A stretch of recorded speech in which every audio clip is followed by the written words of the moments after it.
Oi, meu nome é Stephanie e hoje você está aqui para aprender como revitalizar a sua Rimmel Guache. Bom, como vocês podem ver, o meu estojo está bem sujo e bem seco também. As minhas tintas estão bem ressecadas porque eu acabei ficando algum tempo sem mexer nela, sem aplicar água e deixei com a tampa aberta por algum tempo.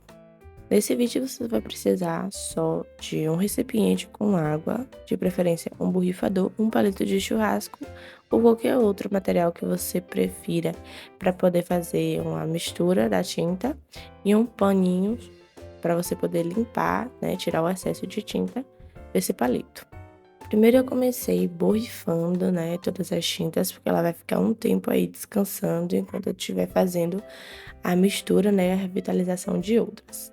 Depois eu tirei aí do pote, porque eu preciso fazer a limpeza desse estojo. Não vou fazer a limpeza agora, eu vou fazer só no final.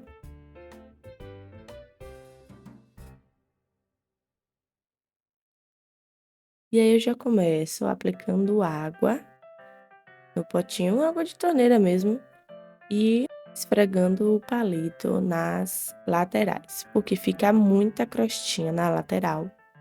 Nas primeiras 3 tintas, eu não vou fazer uma mistura tão homogênea quanto as outras, porque eu ainda estou vendo a pegada da tinta e tudo mais. Nesse vídeo eu pretendo também dar algumas considerações sobre a tinta, o que que eu achei. Eu já tenho mais ou menos uns 8 meses utilizando ela, não com tanta constância quanto aquarela e tudo mais, mas eu tenho algumas considerações aí a fazer. Bom, como essa tinta ela estava bem seca, estava parecendo uma pedrinha de tinta. Então eu precisava aplicar bastante água e mexendo em movimentos circulares e tentava quebrar ela com um palito, porque ela precisava dissolver e a água ao longo do tempo ir hidratando essa pedrinha para ela poder virar tinta normal de novo, porque esse branco ele é bem consistente, assim, ele tem uma cobertura bem legal e não só isso, ele ajuda também a fazer a mistura de todas as cores, por isso ele tá bem no finalzinho.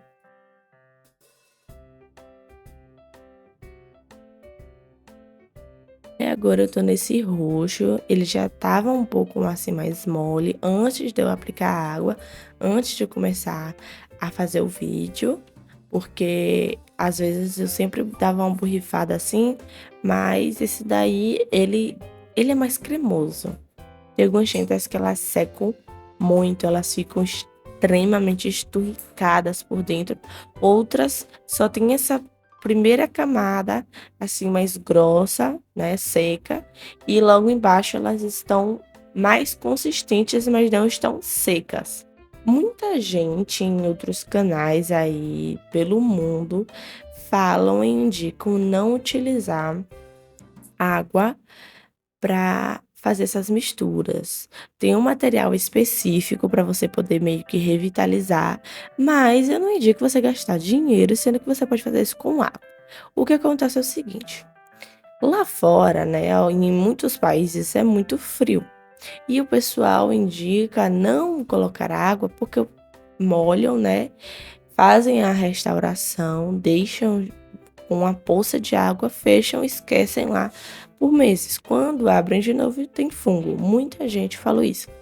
Para colocar produto antifúngico. Eu já não vejo problema em utilizar água, porque a gente mora no Brasil. Pelo menos eu moro aqui no Brasil, né? Na Bahia, e aqui é muito quente. Então, 5 minutos que eu deixo a minha tinta aberta, ela já começa a apresentar características de ressecamento. E isso vai ser em qualquer tinta.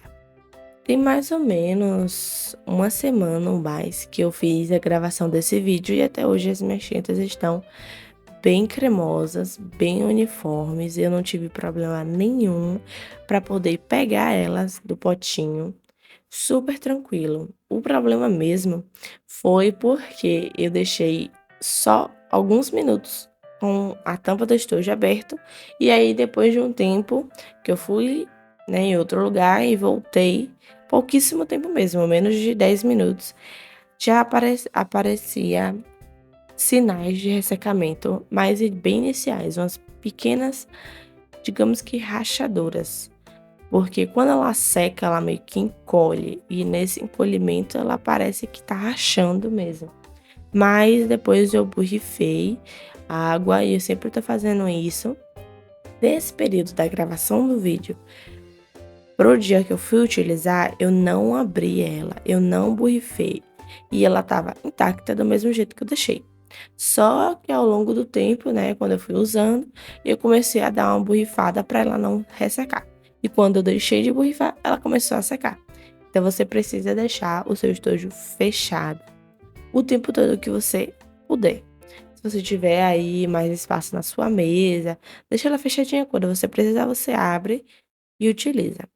Algumas tintas, né, eu consegui deixar ela mais homogênea. Esse amarelo ocre, ele é bem bonito, eu gosto bastante dele.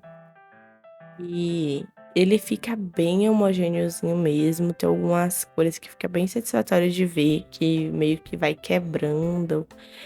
E esse processo demora mais ou menos 1h30. Agora eu vou dar umas considerações finais da tinta, porque basicamente vai ser todo esse processo durante o vídeo todo. E assim, eu comprei essa tinta lá no AliExpress. Eu vou fazer um vídeo assim mais completão, mostrando todas as cores no papel e fazendo uma pintura, certo?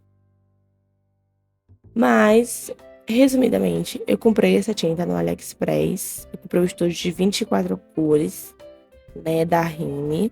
Tem muita gente que acaba comprando de outras marcas, que é muito parecido, só que não é a Rime.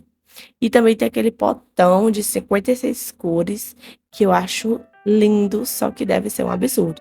Esse kit custou R$ 200, com 24 cores. Imagine aquele kit gigantesco de 56 cores. Aqui no Brasil, misericórdia, deve ser uns R$ 1.000. E eu nem sei se vende, porque eu nunca vi. A questão da cobertura, eu gosto, certo, da cobertura. Foi a minha primeira experiência com a gouache semi-profissional. Ela não é profissional, ela é semi-profissional, ela não tem esse nome de profissional. O intuito da Rime é criar tintas boas, mas que é para o nível estudante. Porque lá no Japão, na China, não lembro exatamente onde é, tem o pessoal, né, que tenta fazer as faculdades de artes, eles precisam fazer testes, porque tem as provas que são à base de testes, e nesses testes você tem que fazer arte em um determinado tempo. Eles precisam gastar muitos potes. Lá é extremamente barato, são $7, $10 esse kit de 24 cores. Só que mudou para $50, $25 por causa do hype do Instagram, porque é um conjunto bonito, são cores bonitas, é instagramável e acabou que ficou muito caro. Chegou mais ou menos, acredito que foi com umas 2 semanas, ou foi 3 semanas, eu não tô lembrando agora, mas quando eu vou fazer o vídeo, eu vou fazer ele bem completinho com link e tudo mais. Mais especificações. Minha primeira experiência, e gostei bastante, só que ela é bem diferente da aquarela, né? Claro. Você também precisa esperar secar, e quando você vai fazer aquela mistura, ela começa a tirar a tinta de baixo. Mas em relação a isso aí é mais teoria, né? Você precisa saber mexer com a tinta, você precisa saber como é a tinta, o que é a tinta e tudo mais. Eu gostei da cobertura dela. Tem algumas tintas que não tem tanta cobertura assim como aquele amarelo inicial. Não tem muita cobertura. Se você tentar passar esse amarelo em cima de, sei lá, um marrom, você não vai conseguir. Agora, o marrom, ele tem uma cobertura maravilhosa. Ele passa, tipo, ele cobre qualquer coisa. Então, sei lá, você precisa testar. No vídeo que eu vou fazer de teste de cores, eu vou mostrar pra vocês.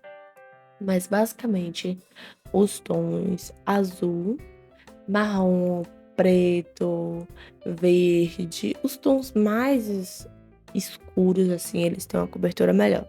O ocre, o vinho, ele tem uma cobertura maravilhosa. Agora, os tons mais claros, ele não tem tanta cobertura assim sozinho.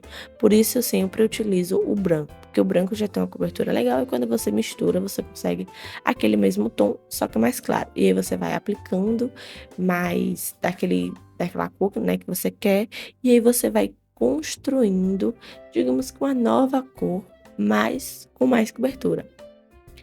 A minha solução para colocar mais branco, né? Porque a minha solução ou era gastar R$ 50 num potinho de 100 ml de tinta branca no AliExpress, mais uns R$ 25 de frete, né? Ia ser bem caro assim. Ou eu compraria um kit de tinta guache aqui no Brasil. E aí eu acabei comprando um kit de 6 cores da Pentel para poder utilizar o branco. O branco é bem bom também, certo? Só que o cheiro é extremamente forte, então eu não consegui repor o branco. Eu vou fazer um vídeo depois usando essa tinta e trazendo, né, minhas considerações e o que que acontece. Ah, muita gente também falou que a Remy tinha um cheiro forte. A minha não tem cheiro de nada, absolutamente nenhum. Em comparação com a Pentel, que é insuportável e eu fico extremamente enjoada. Preciso usar máscara, já a porta aberta, ou usar um ventilador exatamente na frente do meu rosto, para eu não sentir o cheiro da tinta. Essa tinta ela seca rápido, ela não demora muito tempo para secar, certo? Tem uma cobertura legal, né? Razoável, você consegue fazer camadas com ela. E tem muita variedade de tinta, além de você poder fazer muitas misturinhas, né? Também depois eu vou ensinar, tipo, eu já tenho um vídeo, na verdade, um shorts aí, como fazer um círculo cromático, mas depois eu vou trazer umas dicas que dá pra fazer também, sabe? Umas dicas de círculo cromático com outras tintas que você tem, porque aí fica bem melhor, fica bem mais visível quando você vai fazer qualquer outro tipo de mistura. E eu acredito que não tem mais nada pra falar. Se tiver mais alguma coisa, eu volto aqui e falo. Mas, no mais, assim, vocês vão ficar aí com o finalzinho do vídeo.